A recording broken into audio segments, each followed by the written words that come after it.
Heute möchte ich über die Frage reden, was ist wohl wahrscheinlicher, die Urknalltheorie oder Gott als Schöpfer? Ich hatte diese Idee beim letzten Video, da ging es ja um den Glauben. Und der Glaube, da hatte ich so ein bisschen drüber gesprochen, die Urknalltheorie und so weiter. Ich halte es für nicht so sinnvoll. Ich möchte das heute noch ein bisschen ausdehnen und ich fange mal an damit, dass ich ein Gespräch hatte mit einer Freundin und wir wollten mal ins Kino gehen. Und es gibt also derzeit so einen Kinofilm, der neu ins Kino gekommen ist mit Anthony Hopkins, einem sehr guten Schauspieler. Und er heißt Freud jenseits des Glaubens. Und es geht um ein Gespräch von Freud, dem Psychiater, Psychoanalytiker, der ja aufkam mit der Idee, es gebe ein unbewusstes Denken und einem Freund, also ein fiktives Gespräch zwischen Freud und einem Freund. Den Freund, den gab es wohl wirklich und das Gespräch hat aber so nie stattgefunden, das ist ausgedacht. Und ich hatte so ein bisschen drüber nachgedacht, ist das jetzt wirklich was für mich?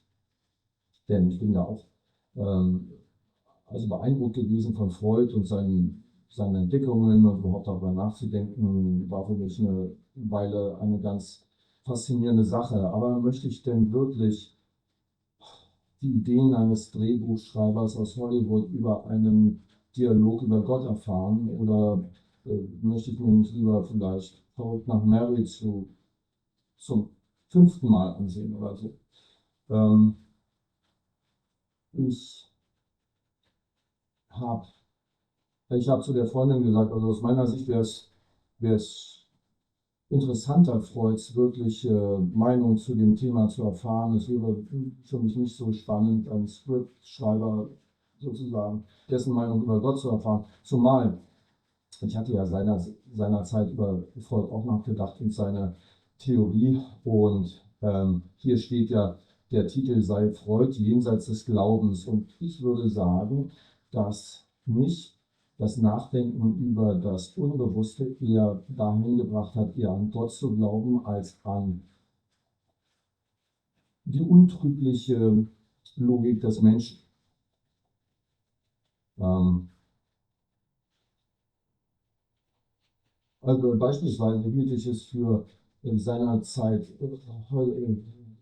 hielt ich es für merkwürdig, dass man über etwas Unbewusstes spricht, also etwas, was nicht im Denken ist, und dann spricht man darüber so, als sei es im Denken und nur sei es erkannt. Und heute würde ich es so formulieren, dass ich sage, ähm, über etwas zu sprechen, in dem Sinn, über etwas zu sprechen, was man nicht weiß, in dem Sinn, als könne man es eingrenzen, halte ich für absurd. Und das ist ja der Weg, wie man heute die Freudschen Entdeckungen sieht. Da ist etwas Unbewusstes und man spricht darüber und man ähm, sagt, was es ist. Man macht Psychoanalyse bei jemandem und dann sagt man, dein Unbewusstes hat das und das beinhaltet und nun weißt du es. Und ich habe die Sache eigentlich noch ein bisschen so gesehen, dass einfach man sagen kann, das Jenseits, das ist die eigentliche Entdeckung, das Jenseits des menschlichen Denkens gibt es ein Denken. Nennen wir es das Unbewusste. Und es einzugrenzen ist völliger Unsinn, denn das Unbewusste oder das, was man nicht weiß, könnte sonst was sein. Ich hatte das auch in Denkgrenzen 2 Nummer 70 ein bisschen ausgeführt, diese Absurdität. Und ich habe zu ihr gesagt, ich finde auch die Gespräche über Gott in einem materiellen Sinn ermüdend und ein bisschen langweilig, weil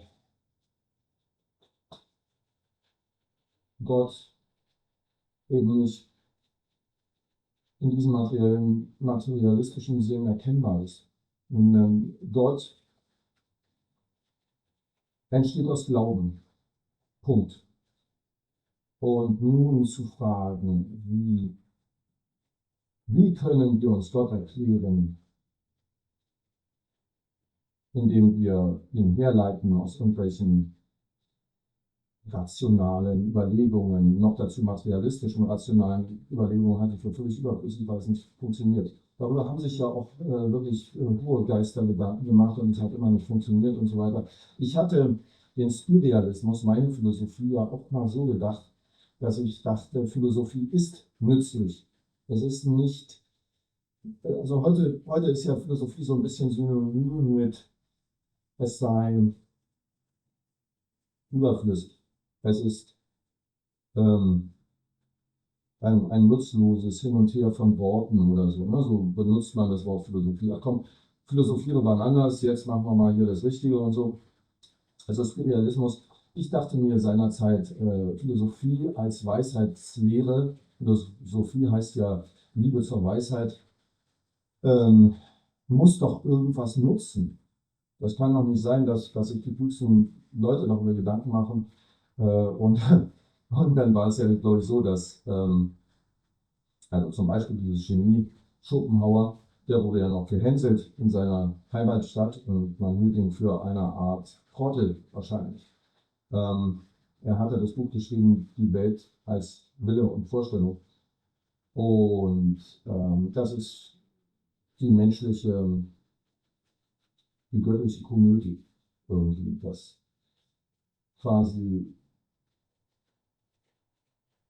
dass quasi kluge Leute dann in ihrer Zeit zum Teil unverstanden bleiben. Und also ich hatte diesen Spiritualismus entwickelt und dachte, ich wollte Antworten selber haben für mein Leben. Und ich glaube heute, dass das eigentlich ein ganz guter Ansatz ist, weil in dem Spiritualismus geht es darum, eine bestimmte, einfach mit Antworten zu kommen und mit solchen Antworten, die dann auch wirksam sind und nützen. Und die Antwort des Spiritualismus auf diese ganze Frage, Gott oder nicht Gott, ist ja, dass es die Materie in dem Sinn, wie wir sie uns vorstellen, nicht gibt, sondern Materie ist eine Entität innerhalb von Gedanken. Das heißt, Gedanken bringen Materie hervor, ein Bewusstsein bringt Materie hervor, so wie das Bewusstsein auch alles andere hervorbringt. Und das Bewusstsein bringt natürlich auch Gott hervor. Gott aber, und ich hatte hier noch etwas aufgeschrieben, was vielleicht ganz witzig übrigens ist, über Freud. Der Freud, der war ja ein großer Psychoanalytiker, wie gesagt, und der hatte mit seinem Freund und heute sagt man Schüler, C.G. Jung, Carl Gustav Jung, viele Gespräche geführt über das Unbewusste und dass die Menschen eigentlich dies und jenes hätten, und Freud kam immer auf Sex zu sprechen. Und einen Mutterkomplex, glaube ich. Also die Menschen würden am liebsten mit ihrer Mutter Sex haben und so weiter und so weiter. Und daraus resultieren ganz viele Probleme natürlich. Und der C.G. Jung sagte später über Freud, er glaubt, der Freud habe eine Neurose gehabt. Eine Neurose, also eine geistige Klemme. Man kann nicht sagen, direkt eine Erkrankung oder so. Neurosen haben wir irgendwie alle, aber eine Fixierung auf dieses Sexthema. Und ich fand das immer ganz witzig. Also auch noch so ein Aspekt über Freud.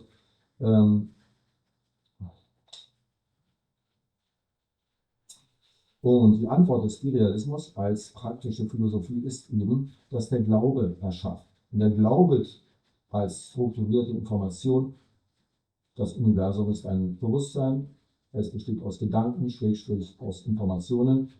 Glaube ist strukturierte Information. Für strukturierte Information haben wir viele Worte. Wir nennen es manchmal Wissen, wir nennen es Glauben, wir nennen es dies und jenes.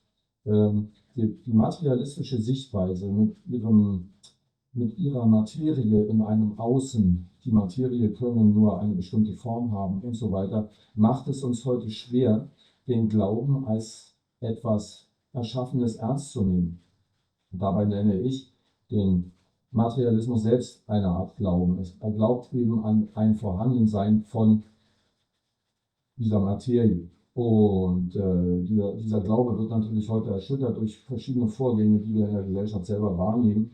Zum Beispiel das Entstehen eines Bewusstseins, also in Klammern KI, innerhalb eines Computers, ein Computer, der selber gar keine Verbindung zu etwas Materiellem hat, sondern mit Informationen gefüttert wird.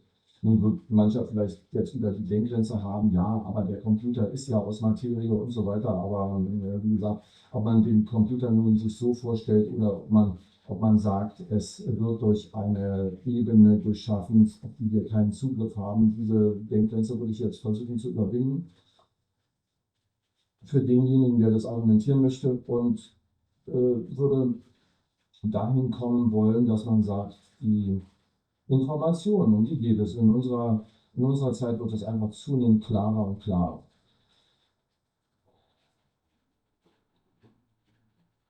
Es ist nicht nötig, Gott zu begründen, denn Gott ist als Idee der Gedanke an etwas, das keine Kausalität hat und auch nicht benötigt, um zu entstehen. Es ist der Glaube. Den Glauben entstehen zu lassen, dazu ist keine Kausalität nötig. Und doch kann man sich der Wirksamkeit dieses Konzeptes davon kann man sich selber überzeugen, indem man es praktiziert.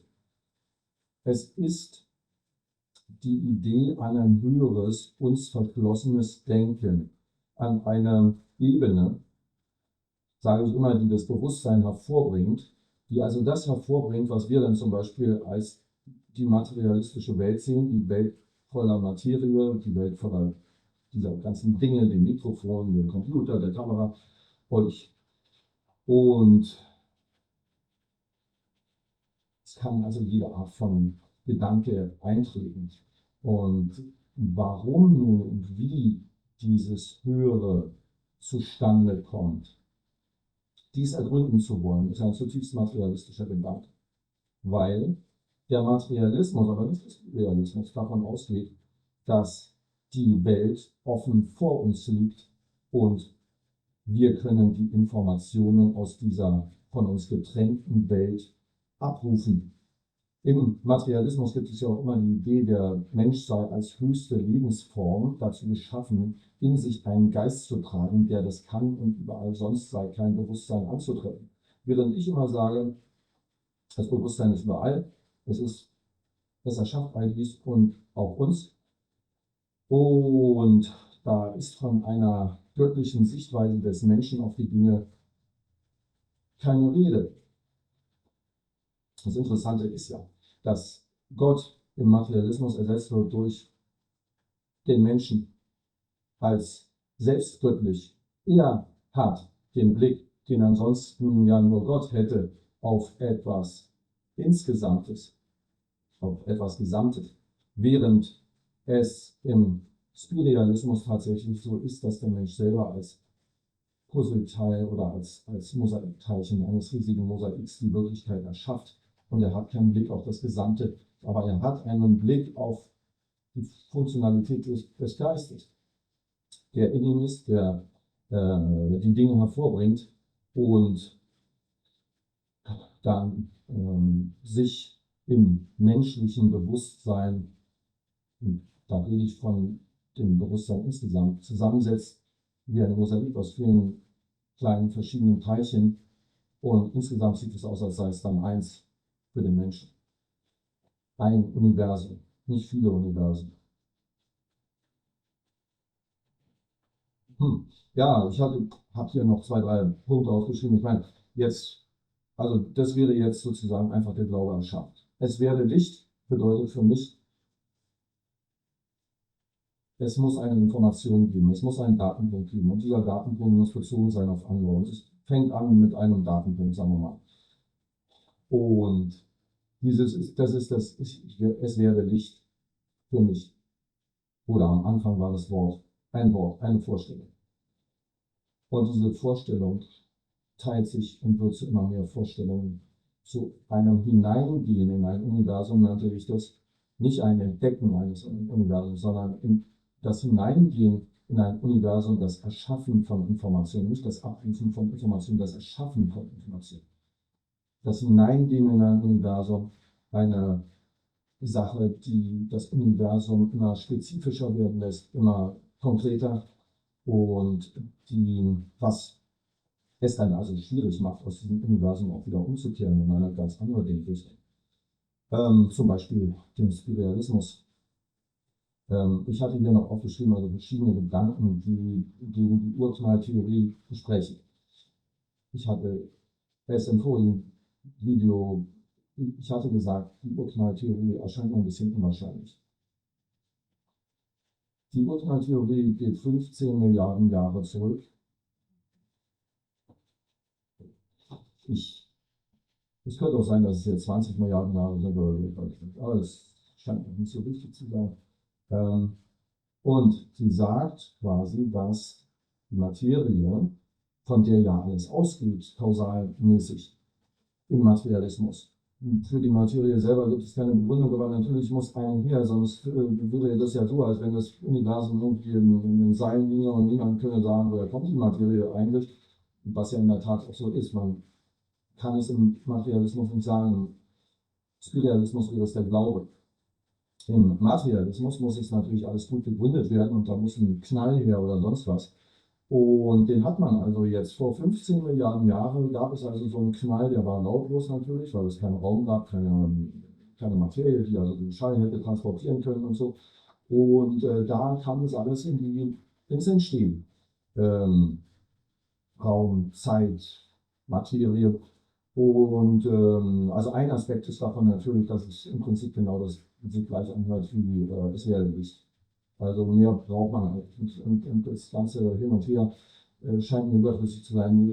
Ich glaube, die Sache mit dem Urknall hat auch ihren Ursprung in einem relativ einfachen Gedanken. Man beobachtet also das Weltall, man sieht das, also das Universum, man sieht, dass es expandiert, beschleunigt expandiert und man rechnet das Ganze zurück auf einen Zeitpunkt vor, dann wie gesagt, 15 Milliarden Jahren und sagt, zu diesem Zeitpunkt muss das Universum quasi null gewesen sein.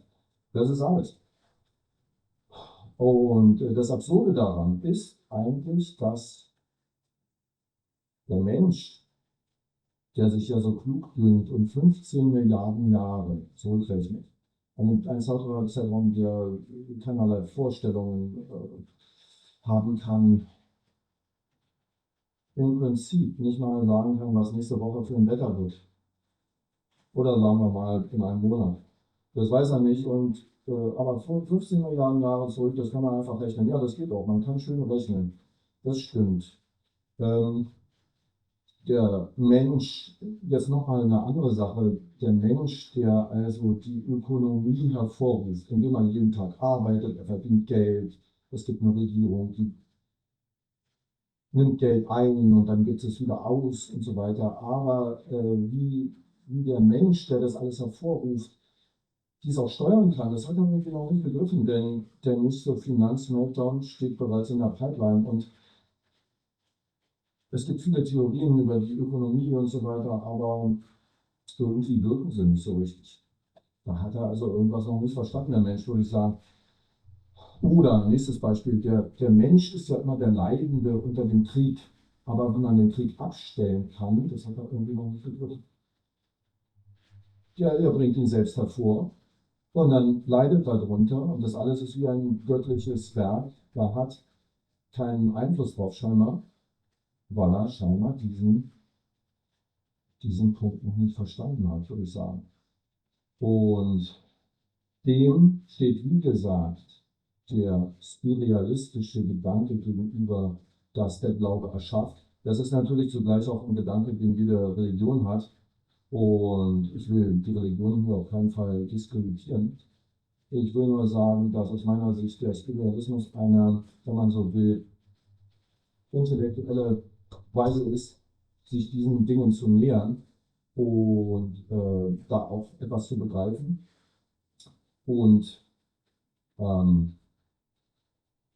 ich hatte gesagt in einem anderen Video, Nummer 60, Spiritualismus drastisch, aber konkret, das ist die Art und Weise, wie man als Mann gerne die Dinge handeln möchte. Dieses Unkonkrete möchte man nicht, man möchte es eher konkret machen, man möchte man möchte Antworten haben, man möchte keine Endlosgespräche haben, sondern man braucht auch Antworten irgendwann. Und gerade von der Philosophie, wie gesagt, ich halte Philosophie für wichtig und nützlich, möchte man dass es nicht dicke Wälzer füllt mit intellektuellem Hin und Her, sondern man möchte, wie gesagt, Antworten haben. So, und deshalb hatte ich, also hatte ich den Spiritualismus halt dann nach und nach mir überlegt. So, also ich hoffe, ich habe ein bisschen klar gemacht, warum für mich Gott der Schöpfer ist. Also warum es für mich viel mehr Reason, viel mehr Grund hat als die Urknalltheorie. Und warum ich das einfach so sehen würde. Und ich hoffe, dass ich euch damit irgendwas sagen konnte, dass ihr sozusagen, ja, überlegt es euch selber, ihr könnt darüber diskutieren, ihr könnt darüber nachdenken. Vielleicht kann ich hier einen kleinen Punkt setzen, der zum Nachdenken anregt. Wenn euch das Video gefallen hat, dann drückt doch bitte die Like-Taste, abonniert und die Glocke. Und wir sehen uns dann gerne beim nächsten Mal. Bis bald. Tschüss.